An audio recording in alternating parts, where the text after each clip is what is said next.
کیا ایران انہی شرائط پہ قائم رہے گا اور اس پہ امریکہ کیسے ریئیکٹ کرے گا؟ کیونکہ اگر ایران کی لابنگ یا ڈپلومیٹک پریشر اسٹرانگ ہوتا تو یہ حالات اس نہج تک نہ پہنچتے. ایران تو جو کر رہا ہے سنگل ہینڈڈلی کر رہا ہے, جو بھی سپورٹ ہے وہ بیک گراؤنڈ میں ہے, لیکن اس شرائط کے لیے اس کو ایک ڈپلومیٹک اسٹیج چاہیے. یہ ہو سکے گا؟ دیکھیے جی, اس وقت ایران نے اپنا جو ورتھ ہے ملیٹریلی تو پروف کر دیا ہے, ڈپلومیٹکلی یقیناً انہوں نے ایک پتا کھیلا ہے. اب اس میں کس حد تک انہیں کامیابی ہوتی ہے, یہ ان کے اس جنگ کو یعنی سسٹین کرنے اور اپنی اس پوزیشن کو ریٹین کرنے کے حوالے سے ہے کہ جب تک اس پوزیشن کو ریٹین کرتے ہیں, اس جنگ کو سسٹین کرتے ہیں, اس وقت تک میں سمجھتا ہوں ان کے ڈپلومیٹک فرنٹ پہ بھی ایک پاورفل پلیئر کے طور پہ بہت سارے لوگ موجود ہیں. اس میں چین بھی موجود ہے, اس میں روس بھی موجود ہے, اس میں ایون پاکستان جیسے ملک بھی موجود ہیں کہ جو اس معاملے میں گارنٹر کا رول ادا کر سکتے ہیں, اور ایران اس حوالے سے پاکستان پر ٹرسٹ بھی کر سکتا ہے. اور ماضی میں بہت سے ایسے مواقع آئے ہیں کہ پاکستان نے ان کے بہاف پہ, لیکن اس وقت جو ایک مس ٹرسٹ کا ایلیمنٹ پایا جاتا ہے وہ ہمسایہ ممالک کی طرف سے ہے, کیونکہ ماضی میں بھی ایک ٹرسٹ ڈیفیسٹ تو ان ملکوں کے درمیان رہا ہے, اور خاص طور پہ یہ جو حالیہ حملے ہیں اس کے بعد اس ڈیفیسٹ میں تھوڑا سا ایک مزید انگلف ہوا ہے گیپ اس کا, تو جس کی وجہ سے وہاں سے ایک اصل میں سمجھتا ہوں اس وقت جو یقین دہانی لینی چاہیے یا جو لی جانی چاہیے وہ ان ہمسایہ ملکوں سے لی جانی چاہیے کہ وہ اپنے ہاں امریکہ کے اڈے جو ہیں اسی طریقے سے سسٹین کریں گے, برقرار رکھیں گے, کیونکہ ان اڈوں کی بنا پر ہی وہ اس وقت ایران کے جو میزائل اور ان کے جو ڈرونز ان کا شکار بن رہے ہیں. کیونکہ جس طریقے سے وہاں سے لاجسٹک سپورٹ اور وہاں سے ایران پر حملے لانچ کیے جاتے رہے ہیں, اس سے یہ ظاہر ہوتا ہے, خاص طور پہ ایران کا یہ موقف ہے کہ یہ اڈے ان ملکوں کو سیکورٹی کور فراہم کرنے کے لیے, سیکورٹی امبریلا کے لیے نہیں تھے, یہ ایک اوفینسو نیت سے وہاں رکھے گئے تھے کہ جب بھی ضرورت پڑے گی تو یہاں سے ایک اوفینسو لانچ کیا جا سکتا ہے ایران کے خلاف.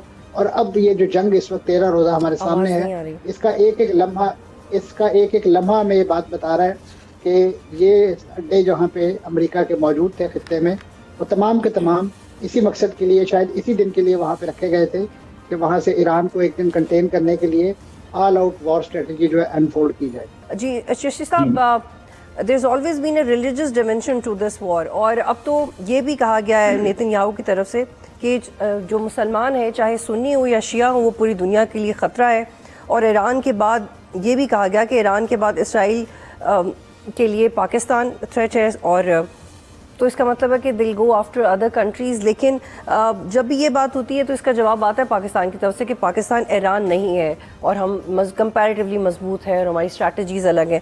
But what can we extract essentially from this statement, کیونکہ اس کو اتنا اوائڈ بھی نہیں کیا جا سکتا. بالکل آپ ٹھیک کہہ رہی ہیں.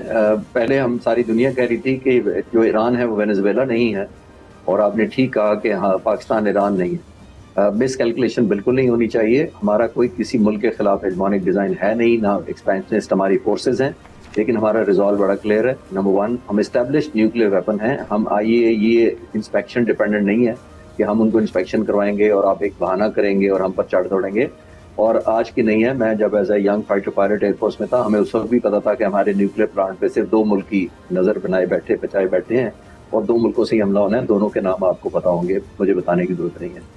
تو آج کی نہیں ہے, ہماری فورسز الحمدللہ اس وقت سے تیار ہیں, اور اس وقت ہم نیوکلیئر نہیں تھے. اب ہم نیوکلیئر بھی ہیں, لیکن اس میں کوئی کسی کو انڈر اسٹیمیشن نہیں کرنی چاہیے. الحمدللہ ریزالو بھی ہے, پیٹرل ٹیسٹڈ بھی ہیں, اور آبویسلی جیسے میں نے کہا کہ سوورینٹی کو چیلنج کرنا ہم سمجھتے ہیں. لیکن ظاہر ہے ہیونگ سیڈ دیٹ, میں ایون ایران جیسا ملک جس پر 47 سالوں سے سینکشن لگی ہوئی تھی, جس پر ملٹری ہارڈ ویئر کا کوئی ایکسپورٹ الاؤڈ نہیں تھی, آپ کے سامنے ہے کہ کس طرح انہوں نے پٹ اپ کیا اپنا شو, کس طرح اپنے لیے جنگ اکنامیکل رکھی ہوئی ہے اور امریکہ کے لیے موسٹ ایکسپینسو جنگ کر دی ہوئی ہے. تو ابھی تو ان سے ہی نپٹنے کی ان کو سمجھ نہیں آ رہی کہ اتنی پن پوائنٹ ایکوریسی سے ان کے ہائپرسونک میزائل جا کر اسرائیل کے اندر پینیٹریٹ کر رہے ہیں, ان کی موسٹ وائٹل انسٹالیشنز کو ہٹ کر رہے ہیں. مڈل ایسٹ میں اتنی پریسیجن ٹارگیٹنگ انہوں نے کیا ہے, تو ایک وار اتنی پروہیبٹیو کاسٹ امریکہ کے لیے کر دی ہے کہ ان کو سمجھ نہیں آ رہی کہ ٹارگیٹنگ اسٹریٹجی پہلے ہی ان کی فالٹی تھی. ان کو تو خود نہیں پتا تھا کہ ہم نے کیا اچیو کرنا ہے یہاں پہ آ کے, اور جب نہیں پتا تو اوپر سے آن ٹاپ آف دیٹ اتنی ریزسٹنس, جیسے میں نے کہا, اور اتنی مہنگی جنگ کر دی ہے. 3.87 بلین تو پہلے 100 گھنٹے میں انہوں نے ایکسپینڈ کر دیے تھے. اتنے میرا خیال ہے پورے غازہ میں نئے اسکول اور کالج بن سکتے تھے جتنے پیسے انہوں نے خرچے, اور اس کا امریکہ کو صرف 5% ان کے بجٹ, اپرووڈ بجٹ تھا اس پورے اماؤنٹ 3.87 بلین کے اندر. تو ابھی تو پریزیڈنٹ ٹرمپ کو واپس کانگریس کو جا کر ملٹری بل دینا ہے. ابھی تو ملٹری کریڈٹ کارڈ پر وہ سارا چلا رہے ہیں اپنی ملٹری وارفیئر کو. ساری دنیا سے پیٹریٹ میزائل اکٹھے کر رہے ہیں. زیلنسکی کو گلا ہے کہ مجھے 200 میزائل نہیں دیے گئے پیٹریوٹ، میں کب سے مانگ رہا ہوں، اور امریکی صدر نے 2000 فائر کر دیے ہیں 8 دنوں کی جنگ میں. تو میں یہ کہہ رہا ہوں کہ ابھی تو بہت دنیا ایکسپوز ہو رہی ہے، ابھی تو کھلے گی. ابھی تو رشیا کو ایڈوانٹیج حاصل ہونا شروع ہوئی ہے کہ جب تیل اس کا بکنا شروع ہو گیا کیش پہ، اور لوگوں کا وہ خوف بھی ختم ہو گیا ہے. اسٹیٹ آف پرپس کھل نہیں رہا، امریکہ کا وہاں بس نہیں چل رہا. تو آئی تھنک جس طرف جا رہی ہیں جنگیں، وہ تو ایک اور ڈائمینشن کی طرف چلی گئی ہیں جو امریکہ نے بھی فورسی نہیں کیا ہو. ٹھیک ہے خالد صاحب، ایک اور سوال. ایئر کرافٹ کیریئر ابراہیم لنکن کو نشانہ بنانے کی کیپیسٹی کیا ایران کے پاس ہے؟ ایران کے پاس کیسے میسائلز موجود ہیں؟ کیونکہ پرسیپشن یہ تھی کہ ابراہیم لنکن تو انسنکبل ہے، یہ کتنا درست ہے؟ ابراہیم لنکن کا جو موٹو ہے وہ ہے ول ناٹ پیرش. یہ اتنے سالوں سے 1989 سے جب سے ایک مشن کیا گیا تھا، اور کچھ سال پہلے اس کو 3.2 بلین روپیز خرچ کر کے ڈالرز خرچ کر کے اس کو اپ گریڈ کیا گیا تھا. تو اس شیل ناٹ پیرش کا تو موٹو اب ختم ہوتا جا رہا ہے. وہ اس لیے کہ ایران کے پاس جو ویپنز ہیں، خاص طور پر ان کے پاس ایک میزائل ہے RAAD، وہ تقریباً 350 کلومیٹر اینٹی شپنگ ویپن کو ویسلز کو ٹارگٹ کرتا ہے. تقریباً 500 کلو گرامز کا وار ہیڈ لے کر جاتا ہے. یہ بہت میسو وار ہیڈ ہوتا ہے کسی شپ کے لیے. بے شک اس سے نہ ڈبوئے، لیکن ایران نے جو فائر کیے ہیں، جو میرے نالج کے مطابق انہوں نے سیلوو فائر کیا ہے، یعنی ملٹیپل فائرنگ کی ہے انہوں نے اس میزائلز کی. تو اس لیے ان کو روکنا مشکل ہو رہا ہے ابھی. اسی لیے آپ نے دیکھا کہ وہ جو ایئر کرافٹ کیریئر ایک ابراہیم لنکن جو تقریباً یہ 250-300 کلومیٹر قریب لائے تھے، اب وہ میں نے دیکھا کہ 1000 کلومیٹر سے پیچھے لے گئے اس کو. اور جو جارج فورڈ تھا وہ قریب لانے کی بجائے انہوں نے اسرائیل کے جو ویسٹرن سائڈ پر کھڑا کر دیا ہے. اور ظاہر ہے جیسے میں نے کہا کہ میڈیٹیرین کے اس طرف کھڑا کیا اس کو بچانے کے لیے. تو ان کو تو اپنی پڑ گئی ہے کہ اگر یہ مائٹی ان کے جو سمبل آف پرائڈ ہیں اگر یہ ہٹ ہو گئے، اور خاص طور پر اگر پبلک ہو گئی وہ نیوز ہٹ، تو ابھی بھی خبریں آ رہی ہیں کہ وہ ہٹ ہوا ہے، لیکن کیونکہ اب پبلک نہیں ہو رہی، ہمارے پاس ویسی انفارمیشن نہیں ہے. سمندر کے 700 کلومیٹر اندر جا کر اپنی مرضی سے امریکہ خبریں دے رہا ہے، لیکن ڈیفینیٹلی انہوں نے مانا ہے کہ ہٹ ہوا ہے. یہ اٹ سیلف بہت بڑا ایک مجھے لگتا ہے کہ اتنی بڑی مائٹی ملٹری کے لیے بہت بڑی امبیرسمنٹ ہے کہ ایران جیسا ملک جس پر 47 سال سے سینکشنز لگی ہوئی ہیں، ملٹری ہارڈ ویئر ملتا کوئی نہیں ہے، اس کے باوجود انڈیجینئس انہوں نے میزائل اور ڈرون جتنے ڈیولپ کر لیے ہیں کہ وہاں تک پہنچ گئے ہیں. تو آنے والے وقت میرا خیال ہے شاید اور امبیرسمنٹ لے کر آئیں گے امریکہ اور اسرائیل.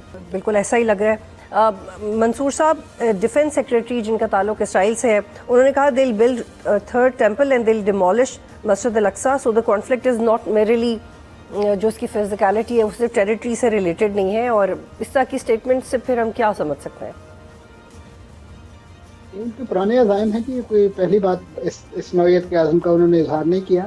خاص طور پہ وہ تو اس خطے میں کوئی ایسا سمبل نہیں رہنے دینا چاہتے کہ جس کے گرد مسلمان بالخصوص ریلی ہو سکیں، اسے اپنا مرکز محبت قرار دے کے اس کے حوالے سے اپنا تن من دھن قربان کرنے پر آمادہ ہوں.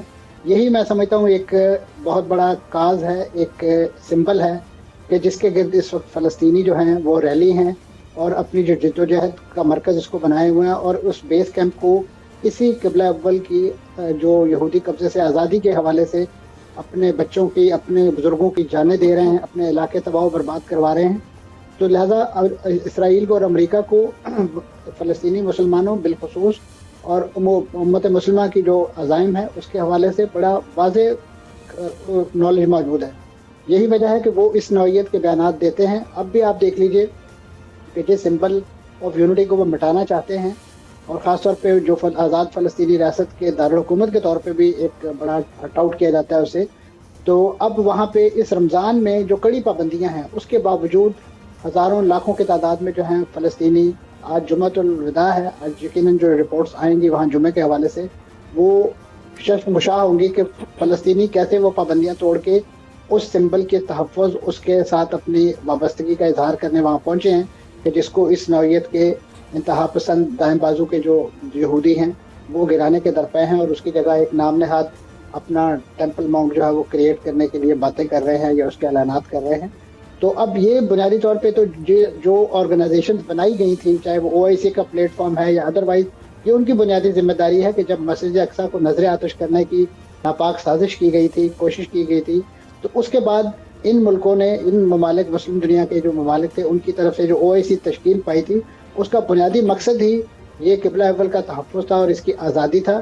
لیکن اب وہ OIC جو ہے وہ اس وقت کسی ویسے پلیٹ فارم کا نام دکھائی دیتا ہے کہ جس سے کوئی قرارداد بھی پاس نہیں ہوتی، کیونکہ اس وقت جو تقسیم در تقسیم کا عمل ہے، جس طریقے سے علاقائی بلاکس بن گئے، چاہے وہ عرب لیگ کی صورت میں ہو، پھر اس کے بعد اس کو نیرو ڈاؤن کر کے GCC کنٹریز، اور اب شاید اس جنگ کے بعد جو نئی ایک صف بندی دکھائی دے رہی ہے اس میں میں سمجھتا ہوں یہ جو ایک خاص طور پہ جو سمبل آف یونٹی مسلمانوں کا ہے وہ تو کہیں غائب ہوتا ہی دکھائی دے رہا ہے. یہی وجہ ہے کہ اسرائیل جیسے جار ملک کو اور اس کی جو بہت ہی الٹرا آرتھوڈاکس. تو پھر منصور صاحب یہ بتائیے گا کہ ریسنٹلی جو پاکستان کے فیلڈ مارشل کی ملاقات ہوئی ہے سعودی اتھارٹی سے, پھر شہباز شریف صاحب نے بھی ایک دورہ کیا ہے, اس کا کیا امپریشن لے رہا ہے مڈل ایسٹ؟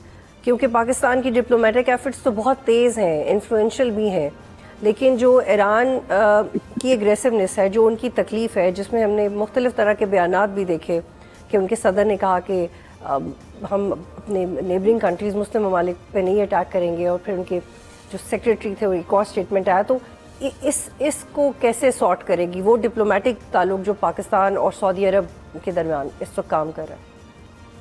دیکھیے پاکستان اس وقت بڑا ٹائٹ روپ چل رہا ہے, خاص طور پہ یہ جو اس وقت ایران کے جو حملے ہیں سعودی عرب اور دیگر خطے کے ممالک کی طرف, تو اس میں خاص طور پہ جو سعودی عرب کے ریفرنس سے آپ نے بات کی, تو یقیناً ہم ڈیوٹی باؤنڈ ہیں اس پیکٹ کے تحت, ڈیفینس پیکٹ کے تحت, کہ ہم سعودی عرب کی جو سالمیت ہے اس کے حوالے سے اپنا کردار ادا کریں, اور خاص طور پہ حرمین شریفین کی طرف اگر کوئی آنکھ اٹھتی ہے تو اس کے حوالے سے یقیناً پاکستان پہلے بھی اس کاز کو بڑا چیریش کرتا رہا ہے اور اس کے حوالے سے اپنے فورسز گراؤنڈ پہ بھی اتارتا رہا ہے.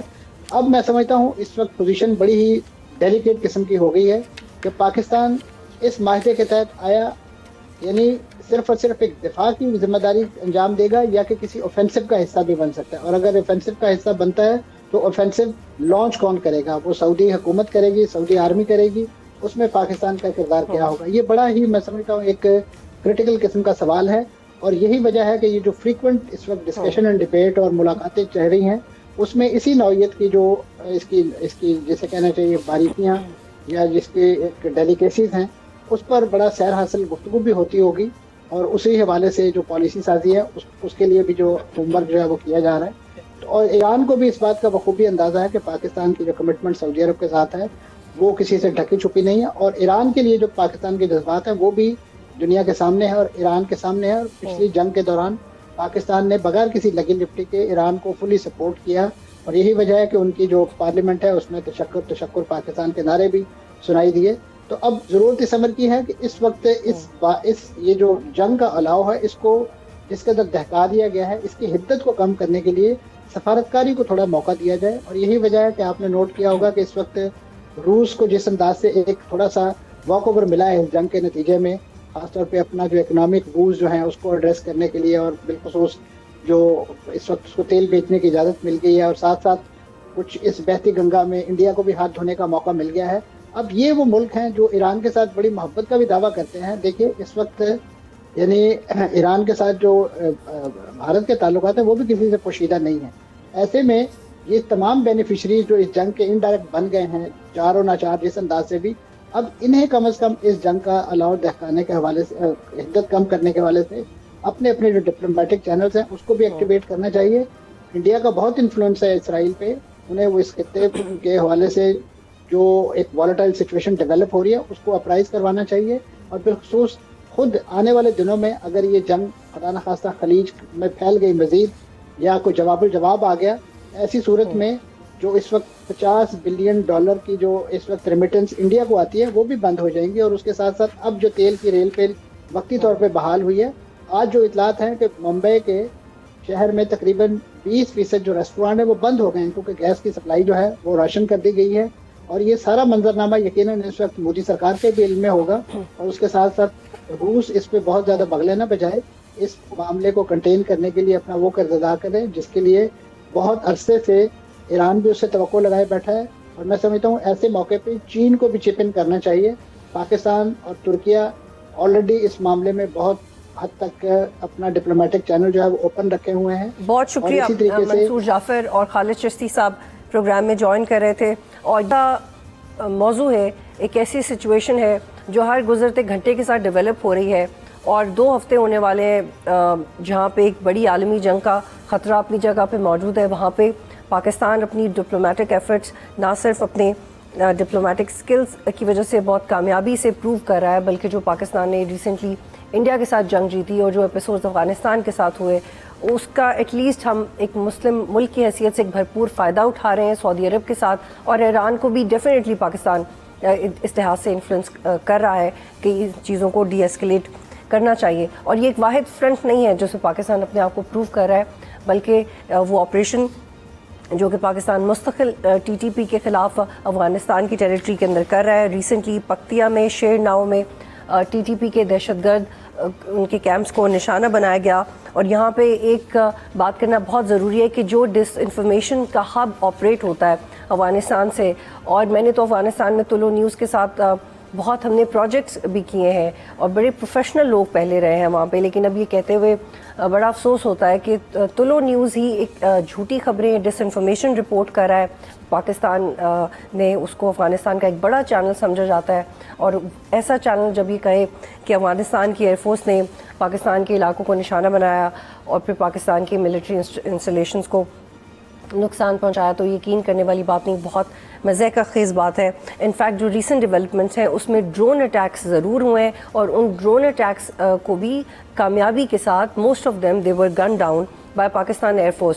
تو یہ جو ڈس انفارمیشن کی وار ہے اس میں افغانستان اور انڈیا ہمیشہ جیتے رہے ہیں, اور بینگ اے جرنلسٹ ہماری یہ ذمہ داری ہے کہ جو جھوٹی خبر ہے ایسے ماحول میں جو کہ سیکیورٹی کو لے کے معاملات بہت اہم ہوں اس کی نشاندہی کرنا بہت ضروری ہوتا ہے. یہاں پہ ایک بریک لیتے ہیں, پھر واپس آئیں گے.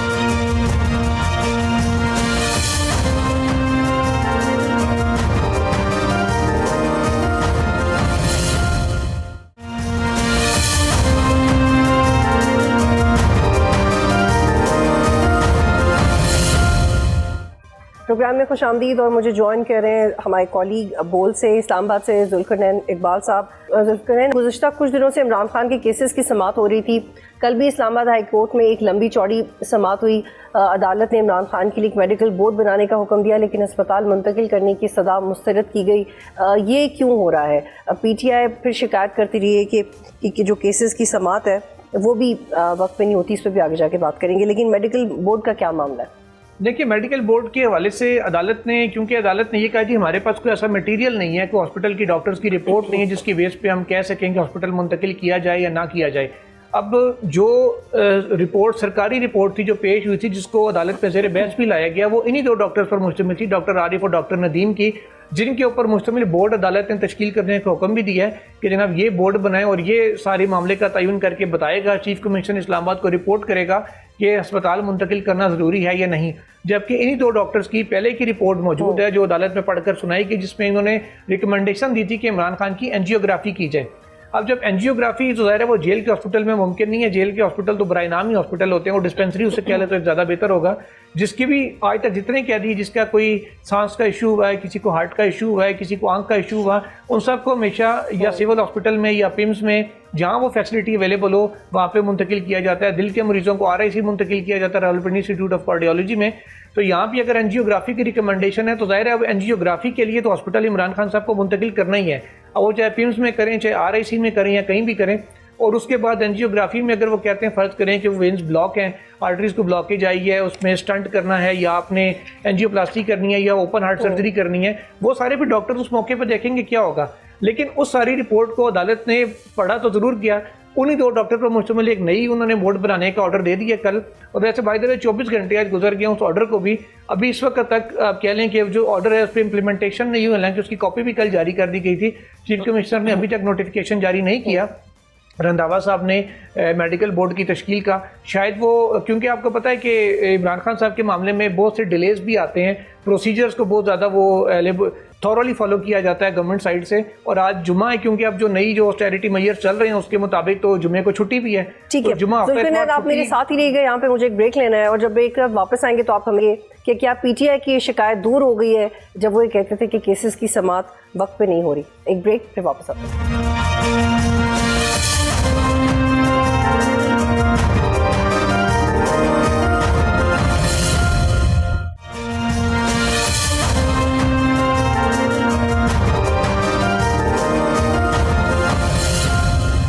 پروگرام میں خوش آمدید. میرے ساتھ موجود ہیں ذوالقرنین اقبال, اور ہم اسلام آباد ہائی کورٹ میں چلنے والے پی ٹی آئی کے کیسز کے حوالے سے بات کر رہے ہیں. ذوالقرنین, یہ بتائیں کہ کیا پی ٹی آئی کی یہ شکایت اب دور ہو گئی ہے کہ ان کے کیسز کو لٹکایا جا رہا ہے؟ ایز آف ناؤ اگر صرف کیسز فکس کرنے کی بات کریں تو گزشتہ 15-20 دن کے اندر جس طریقے سے بیک ٹو بیک ان کے کیسز لگے اور شارٹ ڈیٹس آئی ہیں ان کے اندر، وہ اس سے ضرور یہ بات ہم کہہ سکتے ہیں کہ یہ باتیں نہیں بلکہ کیا سرائیاں شروع ہو گئی تھی، شاید کچھ ایسا چل رہا ہے جو ان کے کیسز جو فکس نہیں ہوتے تھے وہ اچانک سے فکس ہونا شروع ہو گئے اور ڈیٹس بھی اس میں شارٹ آ رہی ہیں. لیکن اگر ہم کنکلوژن کی بات کریں کہ کوئی کیس کنکلوڈ ہوا ہو تو کنکلوژن کی جانب نہیں جاتا، ہمیشہ ٹیکنیکل چیزیں آڑے آتی ہیں. لیکن کیسز اب عید سے پہلے لگے ضرور ہیں، لیکن ڈیسائیڈ اگر ہم کہیں کہ جی کو کیس ڈیسائیڈ ہوا ان کا آئدر وے، یا پی ٹی آئی کی فیور میں یا گورنمنٹ کی فیور میں یا کہہ لیں کہ پی ٹی آئی کے خلاف، تو ڈیسیجن کسی بھی قسم کا کوئی نہیں آیا، صرف کیسز فکس ہی ہوئے ہیں. اور اب عید کے بعد اصل امتحان شروع ہوگا کہ عید کے بعد کیسز لگتے ہیں یا وہ بھی اسی طریقے سے لانگ ٹرم ہی چلتے ہیں. مین جو اس میں دیکھنے کی چیز یہ تھی کہ کسی بھی کیس کے اوپر کیا میرٹس کے اوپر کارروائی شروع ہوئی ہے یا نہیں. اب جیسے کل میڈیکل بورڈ والی جو ایک متفرق درخواست تھی توشہ خانہ 1 جو ہمایوں دلاور صاحب کی سزا کے خلاف عمران خان صاحب کی اپیل تھی، اس کے اندر صرف جو مین اپیل بھی فکس تھی کل، اس کے اوپر سرے سے کوئی سماعت نہیں ہوئی، صرف ہاسپٹل کی حد تک بات ہوئی ہے. اب اس کے اندر آلریڈی سزا بھلے خان صاحب کی سسپینڈڈ ہے لیکن وہ اس میں بری ہوتے ہیں، یعنی یہ ایک سائیکولوجیکل وار بیسیکلی ہوتی ہے. اگر وہ بری ہو جاتے تو پھر کہا جاتا کہ جناب دیکھیں وہ ان کو بڑا ریلیف مل گیا ہے اور تھوڑا سا ایزی ہو جاتے، پی ٹی آئی کا ذرا مورال ہائی ہو جاتا. لیکن اگر سزا برقرار رکھی جاتی ہمایوں دلاور صاحب والی ہائی کورٹ کی جانب سے تو پھر ایک مزید کہہ لیں کہ انہوں نے ڈاؤن جانا تھا، انڈر پریشر جانا تھا. اس حوالے سے میرٹ کے اوپر کوئی فیصلہ نہیں ہوا. توشہ خانہ 2 کی اگر ہم بات کریں اس کے اوپر بھی میرٹ کے اوپر کوئی فیصلہ نہیں ہوا، نہ بات آگے بڑھ سکی. اگر ہم بات کریں القادری ٹرسٹ کیس کی جس کو 109 ملین پاؤنڈ کرپشن کیس بھی کہا جاتا ہے، اس پہ بھی ٹیکنیکلی ڈیبیٹ ہوئی ہے. نیب والے ٹائم مانگتے رہے، عدالت کی جانب سے ٹائم دے دیا گیا اور پھر اب ڈیٹ بھی نہیں دی گئی عدالت کی جانب سے کورٹ کے اندر. اب 31 تاریخ سامنے آ رہی ہے اس کی کہ 31 مارچ کو وہ ہیئرنگ ہوگی. تو کیسز لگ تو گئے ہیں لیکن اگر ہم یہ کہا جائے کہ کیسز لگنے سے کوئی پروسیڈنگ ہوئی ہے، کوئی بات آگے بڑھی ہے، تو صرف ہاسپٹل منتقلی کی حد تک ضرور ایک آرڈر ہے، وہ بھی بات اٹھا کے گورنمنٹ کے اس پہ کورٹ میں پھینکی ہے عدالت نے وزارت داخلہ کے بیسیکلی، کیونکہ چیف کمشنر وزارت داخلہ کے براہ راست انڈر آتے ہیں. تو اب یہ اگر ٹیکنیکلی ہم کہیں یا کھلے لفظوں میں اگر بات کریں تو محسن نقوی صاحب یہ بتائیے گا کہ ٹھیک یہ بتائیے گا کہ اس دفعہ پھر یہ تنقید کیوں ہو رہی ہے کہ پی ٹی آئی کے وکلا کی تیاری اچھی نہیں ہے؟ کیونکہ مجھے یاد ہے کہ فارن فنڈنگ کیس یا ممنوع فنڈنگ کیس میں پہلی دفعہ اعتراض اٹھا تھا کہ پی ٹی آئی کے لائرز تو دلائل ہی پورے کر کے نہیں آتے اور بار بار خود وقت مانگ لیتے ہیں تیاری کے لیے. تو یہ ایڈریس کیوں نہیں کر پائی؟ لطیف کھوسا کے بارے میں بھی یہ کہا جا رہا ہے کہ وہ تیاری نہیں کر کے آئے اور پی ٹی آئی میں اتنے سینئر لوگ ہیں لیکن پھر بھی اعتزاز احسن کو لے کے آئے. تو پی ٹی آئی سمجھ کیوں نہیں پا رہی کہ ٹھیک ہے وہ میرٹ سسٹم اور پروسیجر آگے بڑھنا، بٹ ان کے وکلا کچھ کام کیوں نہیں کر رہے؟ دیکھیں اب اگر بات کریں نا، میں نے اس دن کی بات بلکہ ٹویٹ پہ بھی کہی تھی کہ جتنے بھی جو پولیٹیکل وکلا ہیں، سیاسی لوگوں کے اندر ایک جنگ یہ ہوتی ہے کہ جناب کسی طریقے سے یہ بات میڈیا پہ آ جائے اور کسی طریقے سے عمران خان تک پہنچے یا سب لوگ یہ کہنا شروع کریں ہاں جی اس وکیل نے بڑا ریلیف دلا دیا، اس نے بڑا یہ کام کر دیا، صرف وہ اپنا ایک تھوڑا سا نمبر بنانے کے لیے یہ لوگ اس طریقے سے کرتے رہتے ہیں. اب جیسے لطیف کھوسا صاحب ہیں، وہ جس بھی کیس میں اپیئر ہوتے ہیں ان کی کوئی خاص تیاری نہیں ہوتی. ہاں کل البتہ وہ تیاری کے ساتھ آئے ہوئے تھے. اس سے پہلے انہوں نے 10 تاریخ کو جب کیس لگا تھا انہوں نے ٹویٹر پہ بھی کہا، پروگراموں میں بھی کہتے رہے کہ جی 10 کو سرپرائز آئے گا، 10 کو سرپرائز آئے گا. وہ سرپرائز یہ آئے کہ کھوسا صاحب نے کہا جی مجھے جیل مینول کے اوپر تیاری کے لیے ٹائم دے دیں. خیر عدالت نے ان کو 2 دن کا ٹائم تو دے دیے. کل انہوں نے اچھی تیاری کی، کل آرگومنٹس انہوں نے اچھے کیے، بلکہ میں کہوں گا خلاف توقع بڑے اچھے آرگومنٹس ان کے رہے. لیکن اب وہ عدالت کے پاس کوئی پروسیجر ڈفرینٹ تھا، اس لیے معاملہ ان کو ریلیف تک نہیں جا سکا. جو بھی پروفیشنل وکلا پی ٹی آئی نے ہائر کی ہیں آج تک، چاہے وہ خواجہ حارث ہوں، ان کی جانب سے سزا سسپینڈ کروائی گئی تھی ہمایوں دلاور صاحب کی سزا والے کیس میں، جو انیشیل سزا خان صاحب کی سسپینڈ ہوئی تھی ہائی کورٹ سے، وہ انہوں نے کروائی تھی. وہ پی ٹی آئی کے وکیل نہیں تھے، پروفیشنل وکیل تھے. اس کے علاوہ جو خان صاحب کی بریت ہوئی ہے، جن کیسز میں یا ضمانتیں ملی ہیں ان کو، وہ سلمان صفدر صاحب نے کرائی ہیں. وہ بھی ایک پروفیشنل وکیل ہیں، پی ٹی آئی سے تعلق نہیں رکھتے. کچھ ہلکا پھلکا ریلیف ان کو شیر افضل مروت صاحب نے، فیصل چودھری صاحب نے دلوایا ضرور ہے. وہ ریلیف کیا تھا؟ جیسے جیل میں ایکسرسائز مشین دلوا دی یا کتابیں دلوا دیں یا کوئی ملاقات کروا دی. چھوٹی موٹی یہ ریلیف تو 2 یا سیاسی وکلا شیر افضل مروت اور فیصل چودھری کرواتے رہے ہیں. اس کے علاوہ جو مین ریلیف تھے کیسز کے اندر، وہ کوئی پی ٹی آئی کا پولیٹیکل وکیل نہیں ریلیف لے سکا. وہ لیے تو پروفیشنل وکلا نے لیے. تو میرے خیال میں بالکل جہاں کیس لڑنے کی بات آتی ہے وہاں پی ٹی آئی کے وکیل بہت پیچھے ہیں. جہاں کیس آپ نے باقاعدہ وکٹمائزیشن اور ایک جو لڑائی چل رہی ہے، جو ایک اپ فرنٹ سچویشن ہے، اس سے سب آگاہ ہیں. لیکن جو پھر بھی آپ نے جو کیس لڑنا ہے وہ اس میں ایک بہت لیکونہ نظر آتا ہے. اچھا ذوالقرنین، یہ بھی بتائیے گا کہ کیا علیمہ خان بھی وکلا سے ناراض ہیں؟ کل بھی ایک واقعہ رپورٹ ہوا، عدالت میں نیازاللہ نیازی صاحب کچھ بات کرنے لگے تو علیمہ خان نے انہیں کہا کہ وہ خاموش ہو جائیں، پھر وہ خود بات کرنے کے لیے آ گئی. انہوں نے ججز سے بات کی. کیا ان کے بھی وکلاء کی کارکردگی کے حوالے سے تحفظات ہیں؟ کیونکہ یہ شکایت پی ٹی آئی کے اندر صرف وکلاء سے ہی نہیں آ رہی، جو ہم نے دیکھا بھی کہ وہ was not allowed to speak, باقی لوگ بھی یہی سوچتے ہیں. دیکھیں وکلاء کے حوالے سے جو علیمہ خان صاحبہ نے آپ کو یاد ہوگا کوئی 10-15 دن پہلے ایک بات کہی تھی کہ جی اتنے سینئر وکلاء لیکن کوئی بھی کچھ نہیں کر رہا، کہاں ہے علی ظفر، تو کہاں ہے وہ لطیف کھوسہ، کہاں ہے باقی. اس کے بعد یہ ہوا تھا کہ لطیف کھوسہ صاحب سپریم کورٹ میں پیش ہو گئے کہ ہماری ایک پٹیشن ہے وہ آپ کے پاس پینڈنگ ہے. اس پر یحییٰ افریدی صاحب نے کہا جی وہ تو ہم نے اعتراض لگا کے واپس کر دی ہے. اگر وہ اس وقت علیمہ خان صاحبہ کے پریشر میں آگے پیش نہ ہوتے تو شاید وہ تھوڑے سے حالات بہتر ہونے میں وہ پٹیشن لگ جاتی، لیکن وہ لگ نہیں سکی تھی. علیمہ خان صاحبہ کا جو اضطراب ہے ایک بہن کے طور پہ وہ ایک الگ ہے. اب جیسے قانونی میں آپ کو بات بتاتا ہوں، جیسے پہلے دن ہوا کہ عظمیٰ خان صاحبہ کی جو پٹیشن تھی جس میں عزیر بھنڈاری صاحب وکیل تھے، وہ بھی ایک پروفیشنل وکیل ہیں. بھنڈاری صاحب پیش ہوئے تو عدالت نے ان کو بتایا کہ آپ کی پٹیشن پہ اعتراضات لگے ہیں. وہ عظمیٰ خان صاحبہ کی جو فیملی کی طرف سے واحد پٹیشن تھی کہ عمران خان صاحب کو اسپتال منتقل کیا جائے، ان کا علاج کروایا جائے، اس حوالے سے اس کے اوپر اعتراضات تھے رجسٹرار آفس کے. انہوں نے ایک ہفتے کا وقت مانگ لیا، جس پہ علیمہ خان صاحبہ نے عدالت پہ بیٹھے سلمان اکرم راجہ کو کہا، ان سے اگلی سیٹ پہ بیٹھے ہوئے تھے کہ سلمان یہ کیا ہے، ان کو جا کے کوئی تیاری نہیں کر کے آئے تھے، یہ کہ آپ پیش ہو سامنے جا کے بتائیں عدالت کو. اس پر سلمان اکرم راجہ نے انہیں کہا کہ جی آپ 1 منٹ ذرا سکون کریں، میں آپ کو سمجھاتا ہوں کہ ہوا کیا ہے. انہوں نے پھر ان کو بتایا کہ جی اگر آج سنگل بینچ کے سامنے ہم اعتراضات ریموو کر کے آرگومنٹس کر دیتے تو عدالت نے اس کو باقی کیسز کے ساتھ کلب کر دینا تھا، اور یہ پھر کیسز کلب ہونے کے لیے اگر فائل چیف جسٹس کے پاس جاتی تو پھر ہم 2 مہینے احتجاج کرتے رہتے کہ تاریخ نہیں مل رہی. ابھی کیونکہ اسپتال منتقلی کی درخواستیں اگلے ہفتے میں لگی نہیں ہیں 1-2 دن کے بعد، تو مناسب ہوگا کہ وہاں پہ ہمیں آرگیو کرنے تھے. اگر ہم نے کیس کٹھے کروا لیے تو یہ ٹیکنیکل قانونی نکتہ تھا جو ایک لے مین کو سمجھ نہیں آنا تھا، یا علیمہ خان صاحبہ کو سمجھ جس کے نہیں آنی تھی، جو ان کو وہاں سلمان اکرم راجہ نے سمجھایا اور پھر وہ خاموش ہو گئیں. جس کے بعد اب کل اس پوری کیس کے اوپر ہیئرنگ ہوئی ہے.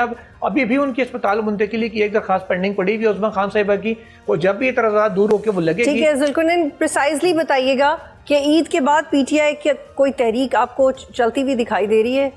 دیکھیے سہیل افریدی صاحب نے تو یہ بات کہی بھی ہے کہ عید کے بعد ان کے اوپر بہت پریشر ہے وہاں کی کے پی کی پبلک کا، وہ آنا چاہتے ہیں. لیکن انہوں نے اپنی پارٹی کو یہ بھی کہا کہ انہوں نے کہا بے شک کہ پنجاب میں اور سندھ کے اندر ایسی صورتحال نہیں ہے، پابندیاں بہت سخت ہیں، کریک ڈاؤن بہت زیادہ ہوتا ہے، لیکن پھر بھی دوسرے صوبوں کو اپنا کردار ادا کرنا پڑے گا. اگر صرف کے پی کے سے لوگ نکل کے آتے ہیں تو اس سے پھر یہ سمجھا جاتا ہے کہ صرف ایک مخصوص طبقہ ہے یا ایتھنیسٹی کے اوپر معاملہ لے جایا جاتا ہے کہ ایک پشتون آگے، خالی پٹھان آگے، باقی ٹھیک ہے. بہت شکریہ ذوالقرنین اقبال، ہمیں جوائن کر رہے تھے. آج تک کے لیے پروگرام دیکھنے کا شکریہ. اللہ حافظ.